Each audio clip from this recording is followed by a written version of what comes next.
La CEDEAO s'apprête à signer un accord avec l'OTAN.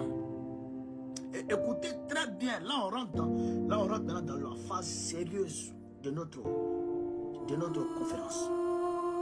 On rentre dans la phase sérieuse. Et là, je voudrais que chacun partage au moins une fois, que chacun pompe les cœurs au moins une fois. Vous comprenez ça? La CEDEAO, c'est pourquoi Tinubu et Draman Ouattara se trouvent à Paris qu'à présent. Donc, qu'est-ce qu'il voulait? Il voulait que le Burkina Faso, la CEDEAO rentre dans l'OTAN.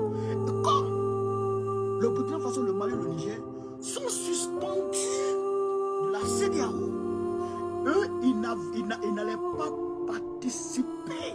Ils n'allaient pas participer à ces accords.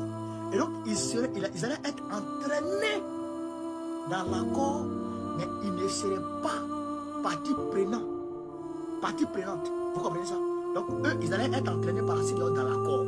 Alors que nous savons pertinemment que l'OTAN est opposée, diamétralement opposée à la Russie et le bloc de l'Est.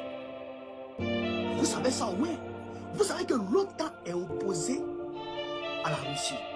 Et donc, si la CEDEAO rentrait dans l'OTAN, automatiquement les bases de l'OTAN allaient se déployer à Abidjan, au Niger, à Abidjan, au Sénégal, au Bénin, et même ils allaient tout faire pour mettre aux alentours des pays de la CEDEAO, aux alentours de Côte d'Ivoire, Sénégal, Bénin, Nigeria,